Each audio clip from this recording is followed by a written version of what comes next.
સાહેબ ખરેખર અત્યારે વાત કરવામાં આવે તો આ દીકરીએ સાહેબ ઠાકોર માટે એટલું સાહેબ જોરદાર ગીત ગાવ્યું છે કે તમને જોઈને નવાઈ લાગશે ભાઈ કે ખરેખર સાહેબ આ છોકરી તો વરજારાની છે અને સાહેબ હિન્દીમાં બોલે છે તો પછી આ ગુજરાતીમાં ગીતો કઈ રીતે ગાવે? હા ભાઈ, વિચારવા જેવું તો વસ્તુ એ છે કે આ છોકરી છે એ ગુજરાતમાં કઈ રીતે ગીત ગાવે છે ભાઈ, અને ગુજરાતીની અંદર જોરદાર ધમાકેદાર ગીત ગાવ્યું છે ભાઈ, અને આખી દુનિયાને આ ગીત પસંદ આવી ગયું છે ને ખાસ કરીને આપણા ઠાકોરોનો ખાસ કરીને આ ગીત પસંદ આવી ગયું છે કેમ કે સાહેબ ઠાકોર સમાજ માટે સરસ મજાનું ગીત ગાવ્યું છે. તો ખાસ કરીને મારા ભાઈઓ અને બહેનો તમે વિડીયો છે એ છેલ્લે સુધી જોતા રહેજો.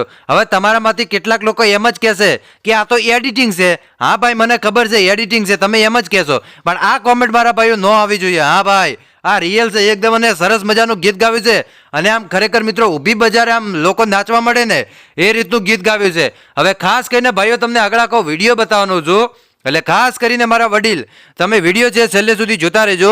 પણ આપણે વિડીયોની શરૂઆત કરીએ એની પહેલાં ખાસ કરીને તમે નવા આવો છો તો ચેનલને મારા ભાઈઓ બહેનો સબસ્ક્રાઈબ કરી નાખજો, જેથી કરીને આવા અનેક આવા મોનાલિસાના વિડીયો તમને જોવા મળતા રહેશે ભાઈ. એ પણ આપણી ચેનલમાં સાહેબ ગુજરાતની નંબર 1 ચેનલ અલ્કેશ મોદી સાહેબ, આ ચેનલમાં તમને અનેકો વિડીયો મળતા રહેશે.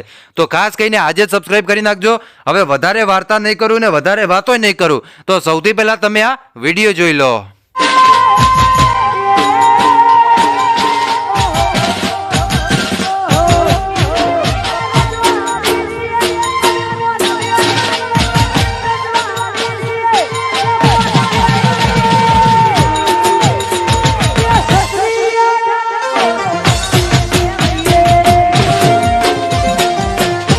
તો મારા ભાઈઓ અને બહેનો તમે વિડીયો જોઈ લીધો હશે ને આ વિડીયો તમને કેવો લાગ્યો છે મને કોમેન્ટ કરીને જરૂર બતાવજો.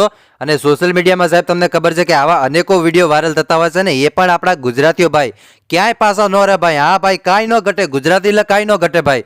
બસ આજ માટે મારા વડીલો આટલું જ રાખીએ. મળીશું નવા વિડીયોમાં, ત્યાં લગીને બધાને જય માતાજી, જય દ્વારકાધીશ. આગળ પણ આવનાર સપોર્ટ કરતા રહેજો. ધન્યવાદ.